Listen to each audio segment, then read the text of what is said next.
Do you dream about your next trip? You're in the right place. On the Time to Talk Travel podcast, we come to you weekly to share places to go and what to do when you get there. Let's dive into this week's adventure. Hi, this is Nasreen, and we're here with another episode of Time to Talk Travel. Today we have Des, Maureen, and myself. Erin is not on with us today because we're talking about a topic that maybe isn't her favorite. We are going to talk about spontaneous travel and last minute trips and just jumping on something and going. And not that Sharon doesn't love a great last minute cruise deal, but she really enjoys the planning part of it, which is why she's our planning pro. And the three of us might be a little more like, that is a fantastic deal. Let's go now. We are going to jump into some tips, some tricks, some mistakes we've made that maybe we learned from, or maybe we'll do again if it's a good enough deal. Well, let's just go straight to you because You know, this is my favorite kind of I travel. know this is your favorite kind of travel. Tell us, dive right into what you love about it.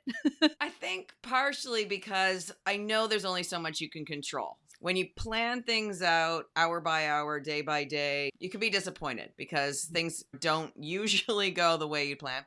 There are a few things that we've talked about on other episodes where you really do need to make sure you've planned out, but a lot of things can just be done spontaneously. I love to be able to just say, yeah, let's go.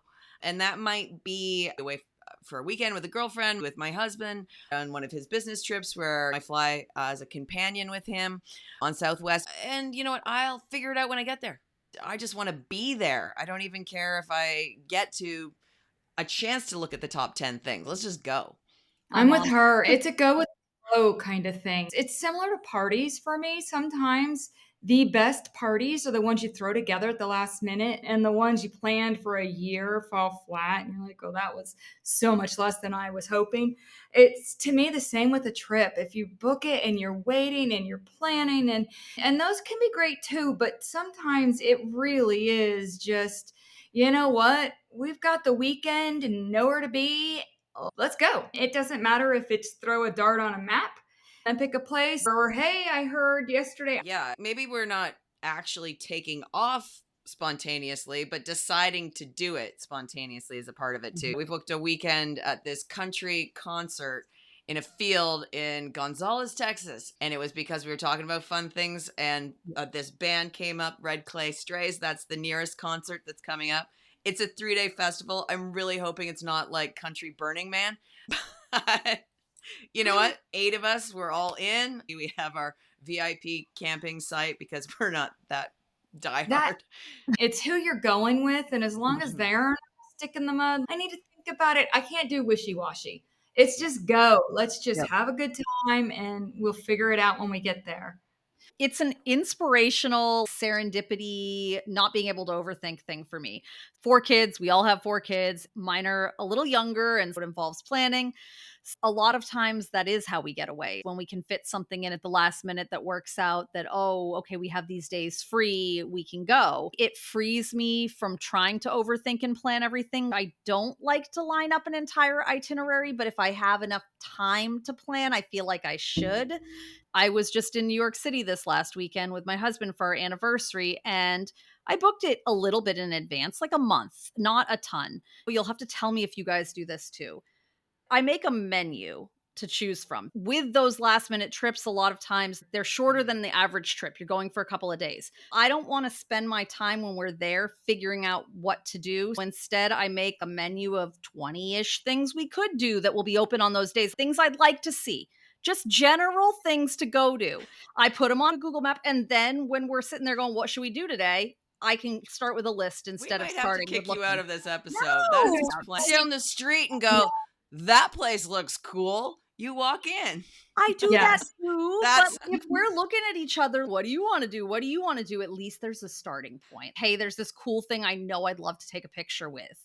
Trust me, it's not a ton of overthinking. With New York, it was my husband wanted to go to the 9/11 museum, and that was great for him. I did not want to. I knew it was going to be too much for me, and I did not want to go. I went to the pub nearby with him for firefighters. He's a firefighter. Seeing the plaque of all the firefighters who perished with all their mustaches was difficult, and I knew I couldn't do the museum. But there were a couple of things I wanted to do. I knew a specific pizza slice I wanted to have. I knew a couple pictures I wanted to take. That was all that made the list. And a couple other cool things that we might do. Left room for spontaneity. We ended up scoring daily show tickets like 3 hours before the recording and worked that in. And it depends on who you're with too, right? Mhm. I've spontaneously ended up in New York in Times Square several times, but it's usually with somebody who hasn't gone and we've got a Yep. layover. Let's just take the train and go in, and you can go in and have lunch, see the sights, especially if you've never seen New York and you've never seen Times Square. That's all you need. It could be Yep. a 2-hour pit stop and you're like, "Hey, you know what? When I took my son, we were on our way to Italy, and he's like, can we?" And we were so tired. We were ridiculously tired. But we went in, we had a blast, we had an awesome lunch, and then we took the train back out and flew the rest of the way to Italy. But he's now been to Times Square. Yep. Yeah, you hit on something good there because a lot of times it's layovers and delays. I know when my daughter and I were flying to Barcelona, probably, 8 years ago now, we had a layover in London. It was supposed to be 3 hours, ended up overnight. We got a hotel at the airport to make it easy the next morning, but we got on the train and we headed into London. I was like, let's go see Big Ben. Let's go see the Tower Bridge. We ended up with 8 hours before bedtime. We just said, let's do it. And sometimes it's not even by choice that it's spontaneous, but why not make the most of it if you're there?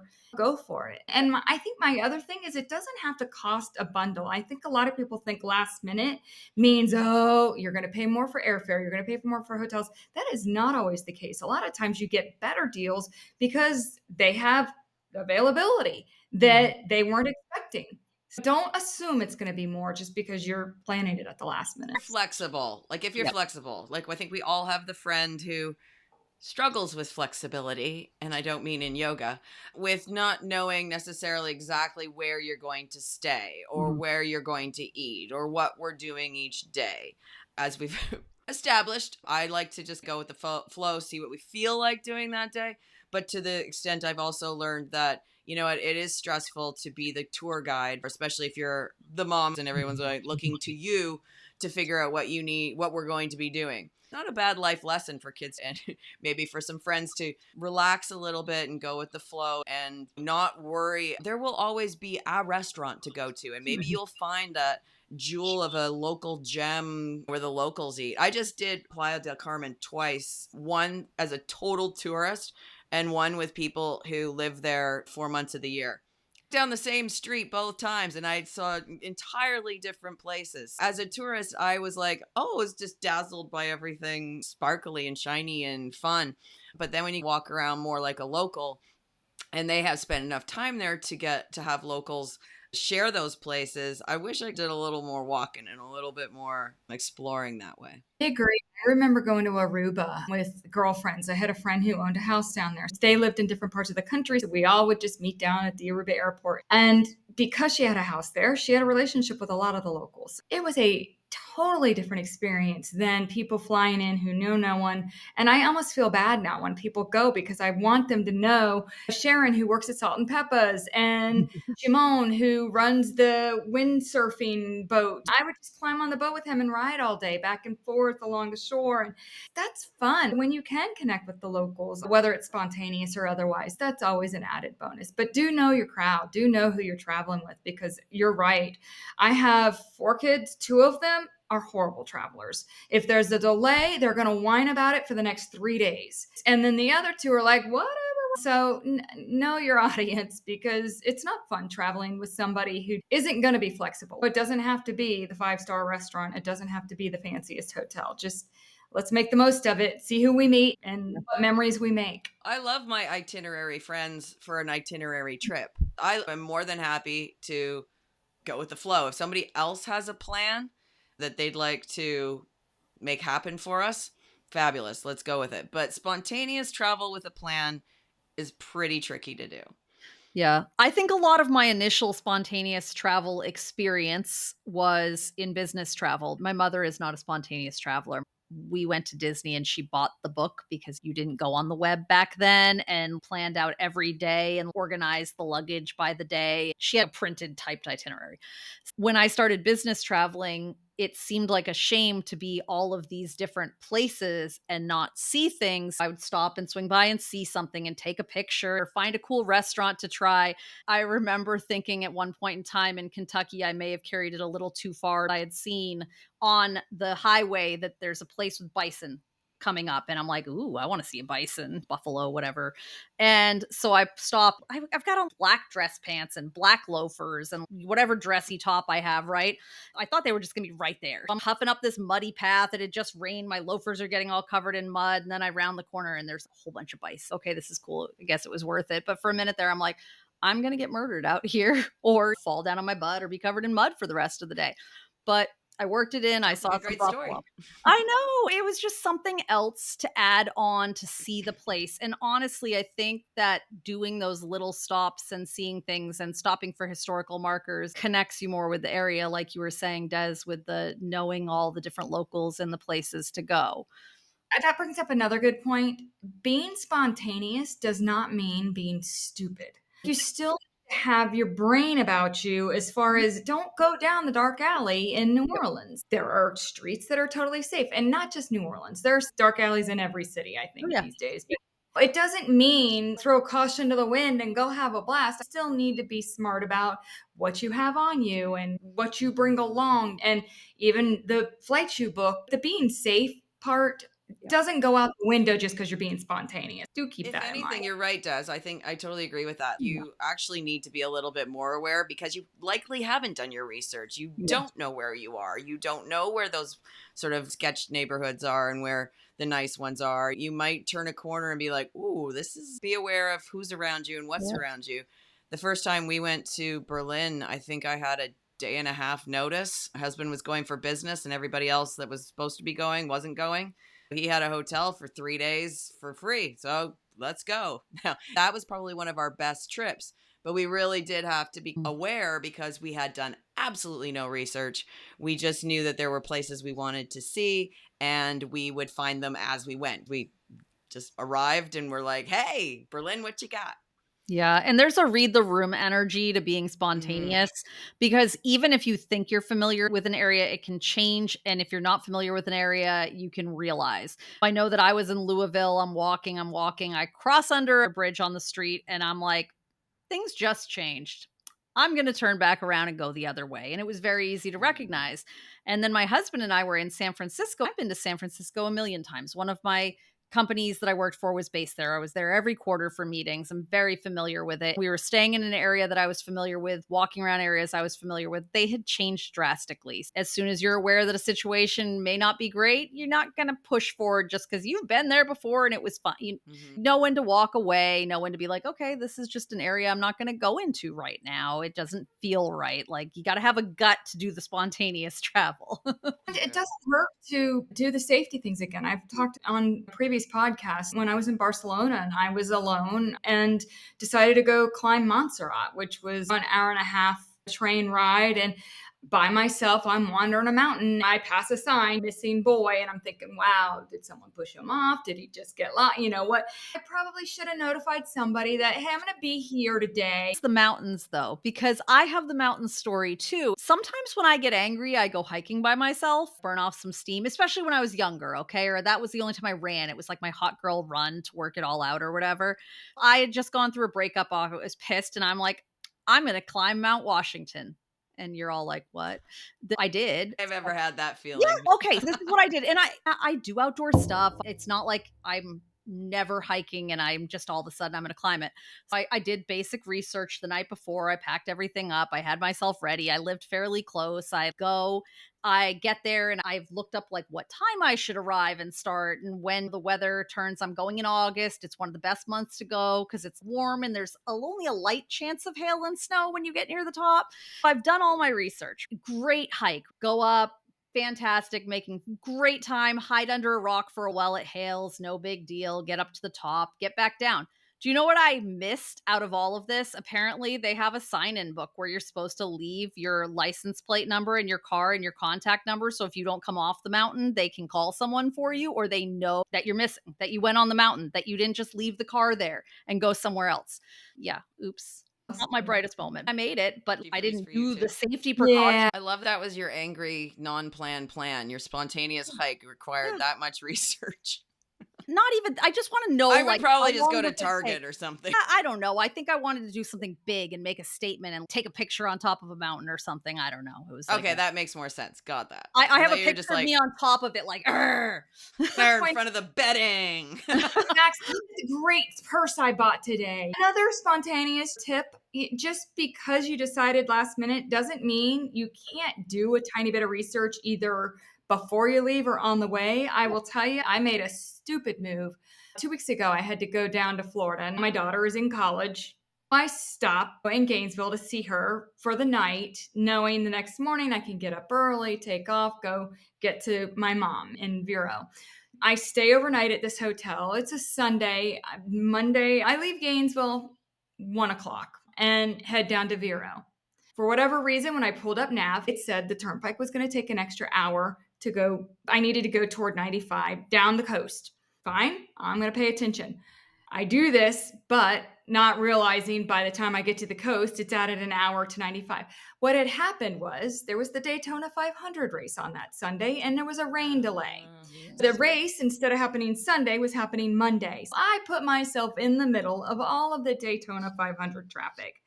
I felt like a moron. Like, how dumb am I? I even knew there was a chance this race was going to be delayed because I work in weather. My point is, if you're picking a place to go, you might want to check to see if there's a massive festival or sports event happening that weekend. Get more fun.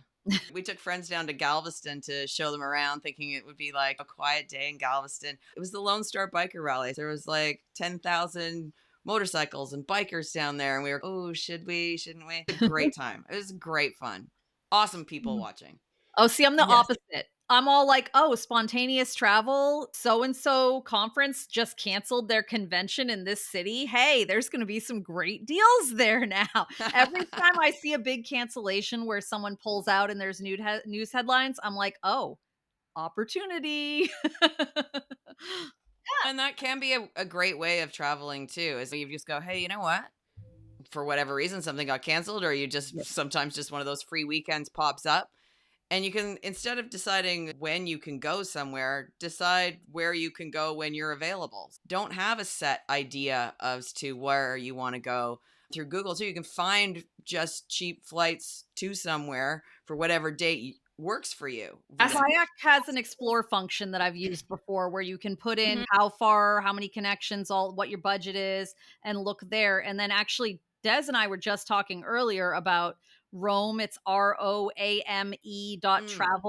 And that is a points redemption awards type deal where you can put in where you're looking to go, what you have points on, and it'll tell you how to maximize it or what you might be able to redeem it for if you're trying to get the best value. But I know for me, I tend to like places off season or when they're not as popular. And I also like to look towards areas that are less served at the times. We stayed down near Wall Street, like all the way down near the Staten Island Ferry when we went to New York City. And it was fantastic. The room rate, the point value was super low because it's not a popular time for them. There's so many subway lines accessible right there. And because it wasn't a huge tourist area, there were a ton of great restaurants right near the hotel that we could walk into and just get a seat. And it was fantastic. A lot of business areas on the weekend are amazing. Yeah, look, they're the financial district. They're the best. And they always have the happy hour specials at the pubs there. A lot of the hotels do the complimentary happy hour too, because you're a business traveler and you're bored and you're alone, and might as well have a free glass of wine or a free beer. Yeah, exactly. I went to a lot of Irish pubs and had a lot of pints and with no lines, no waiting, and lots of happy hours. So good times. Pub, that is one thing Texas does not have, or I've yet to find. Yeah, the other thing is be flexible if you can with days. There's no rule that says a getaway weekend has to be Thursday to Sunday. You could do Saturday to Tuesday and pay a lot less. The whole point is if you're sitting there going, man, I really wish I could take a trip, and you've got the time, just do it. Take the page from Nike, just do it. A change of scenery, what is it? I'm going to screw up the line. Change of latitude, change of attitude. Like sometimes you just need a different place. And Are you going to embroider that on a pillow, Mo? It is Hey. totally on Or, like, every nautical no. pillow in every beach community you will It ever is. go to. It is. I think it's probably Florida's other tagline. It's one of my favorite songs. If we wouldn't laugh, Oh, we would all sing. Yes. it really could be that. So even some people think, oh, so far to go for only a day or two. Yep. No, day or two anywhere. Some places that is enough. Yep. There are a lot Yeah. of places I don't want to go to for more than a day or two. I love them for a Absolutely. day or two. I don't think we've utilized Amtrak enough myself. In the Northeast, it's fairly prevalent, and we can go right down to Boston and take Amtrak. I can catch it in New Hampshire and go up the coast to Maine. But Amtrak has been running a lot of specials lately for adding kids onto tickets, or also early morning or late night owl tickets. Our Amtrak tickets were $30, which is, Oh, wow. I know. Not a thing here. If you're getting on Amtrak Yeah. here, it's no bueno. You Like have daily. to book a little in advance with them. Usually about 14 days out is the closest you can go and actually get a great deal. We did the Amtrak, I want to say Starlight train that we flew to Seattle to intentionally take this. It was a big Pinterest craze years ago. I think it was 32 hours all the way down into LA. And we decided 32 hours is too long to sit on a train. We like the San Luis Obispo to LA part. That was nice. Yep. North, it's just a lot of brown and the ugly side of America, the backside of every train station. I mean, Daly and I both were like, we're glad we went. We know we don't ever want to do that again. And New That York, was like Boston to New York, it's not even about it. It has nothing to do with the scenery or anything. It's that it takes 4 hours and it would take that long to drive. And then I would have to pay to park and find parking and all of that, where I can either take a train or bus to Boston, or we used Spot Hero and found parking that was the cost of one night in New York to park for the whole time.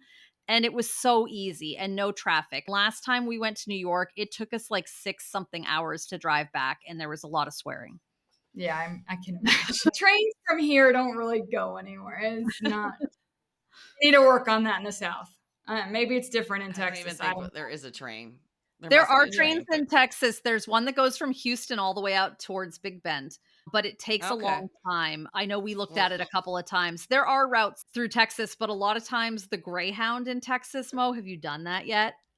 That's not going to happen. Okay, No. so I did it That's once. just not going to happen. I can did tell it you once, right and it now. was an experience, and you should do it once just for fun. This is when all you and your friends, you do I your like to themed- live. No, you want to do this, Mo. Okay, I took the train from, I think it was like College Station up to Dallas. And I was doing it because I was getting a car loaner for an auto show and I had to pick up the car. Okay, I'll take the bus up and then I'm going to drive the car back. It was the perfect way to do it. When people get out of prison, they put them on the bus and you can tell because they give them the oyster bags and they put all their they're crawfish bags. They're like mesh bags, whatever. Mesh bags. Honestly, yeah. they were really nice and fun. But they had a lot of stories. And then there was this tiny little Hispanic grandmother sitting across the aisle from me who kept crossing herself and whispering, "Oh, Dios mío." And it was like the best bus ride ever. And then it drops off in a really interesting area of Dallas. All I'm saying is take the Greyhound in Texas. It's really interesting. And everyone was nice. It didn't feel dangerous. There were just a Southwest lot of flies that way. stories. You sit quietly and you listen. That's I remember Dez's thing, listening in airports. I do. And I again, you could probably write a whole book. I took a bus once. I was going to TBEX, which is a travel writers conference up in Toronto. And I couldn't get a flight. I decided last minute. I got a flight into Buffalo and then took a MegaBus which was all the craze back then. The college kids would jump. It was $1 to get on a bus, cross the border, and it would get me into Toronto when I needed to. I got there and the MegaBus didn't show up at the time. And so there was a Greyhound. I jumped on it and it was enough for me to say that's the only time I need to go. Like, I don't know if I'd border cross in a Greyhound. I've been on a bus. I've taken a bus before. I just am not taking one across Texas. The bus stations and the train stations of America are not fun places to hang out. Sorry. But they're interesting. They're interesting. It's all about the plot.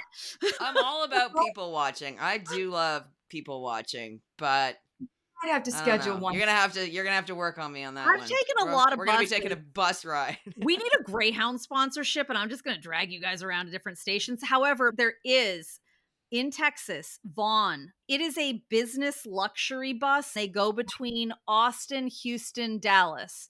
And you get a giant leather chair. There's tables. There's Wi-Fi. It's more. You would like. It's for It's the business people who don't Prisoner want to go 3. through TSA, who want to be able to work on the bus. Okay, I'll add it to my bucket list to take a Greyhound bus or a We should make a bingo card. Like a bingo card of travel for 2024 that we're all going to do. Maybe we can make it for each other.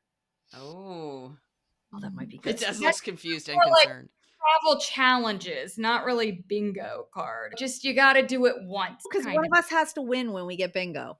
Oh, you are so competitive. You are. I'm just thinking experiences. I like those too, but it's fun if we were more driven, if there's like an end result. I like it. There could be prizes involved.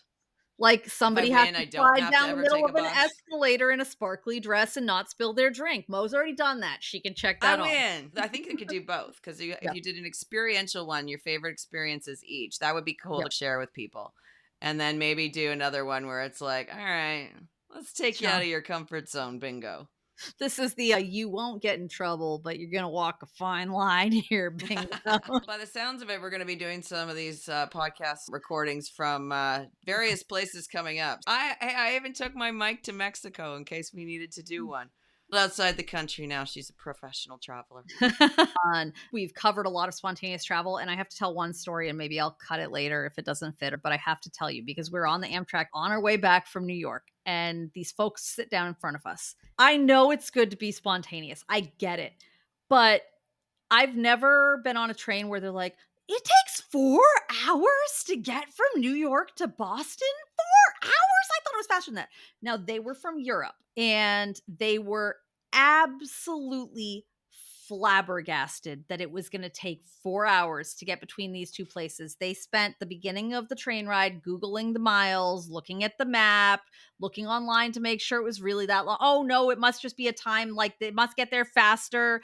Then they're talking about their hotel when they get to Boston and like, where is it? And where is it in relation to the station? And they've bought a ticket to the station that's further away. And I'm like, I am vacillating between, do I talk to them because I write travel, or is this so far gone that it's remedial and I don't think I can get involved because I'm so baffled and I just want to listen.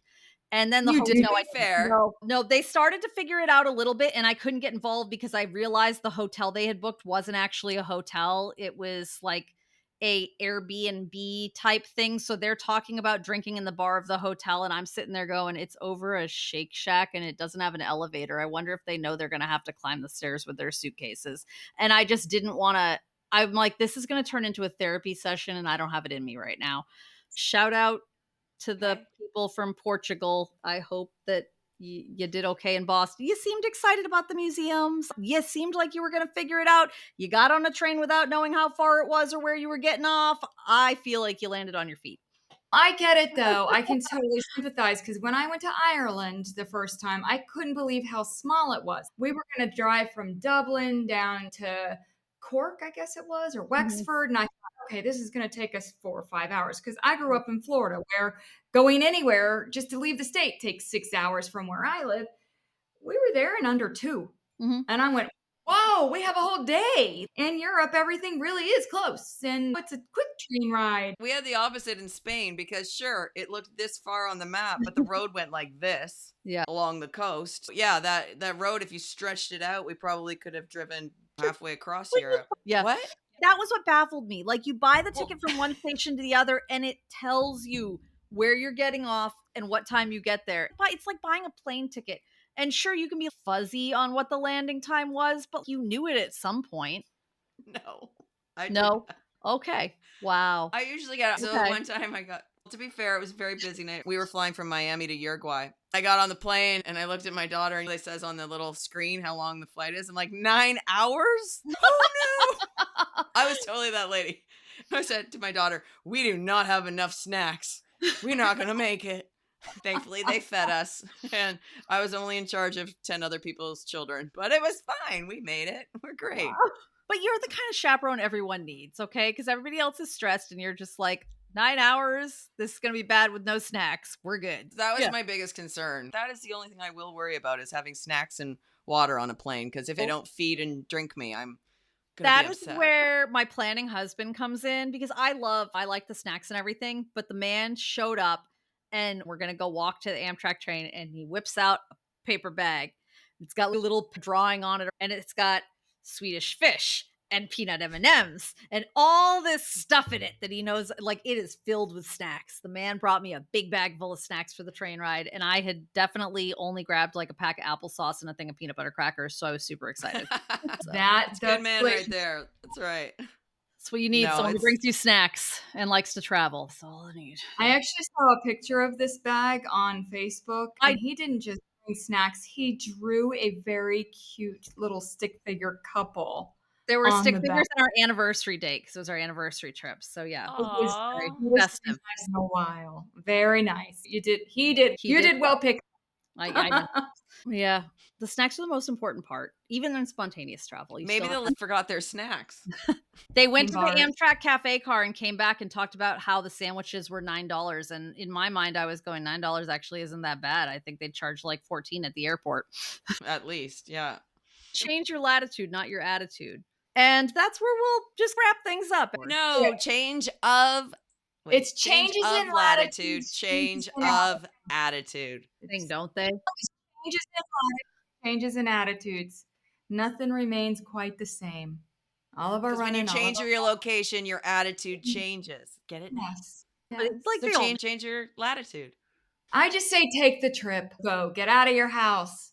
Get Fix out of your zip face. code. Fix your face, change your place. Okay, anyways. That works That's it. too. Spontaneous Change your travel. place, Do it. fix your face. Go spontaneously travel. We're That's gonna the have- motto for this one. And be a little unhinged while you're doing it. It makes it more interesting. Until next time, travel spontaneously. This has been another episode of Time to Talk Travel, brought to you by #travels.com. You can keep in touch with us between episodes by checking out our site, joining our newsletter, or connecting with us on social. We've always got the information you need in our episode notes. Until next time, happy travels, and thanks for being a part of our trip.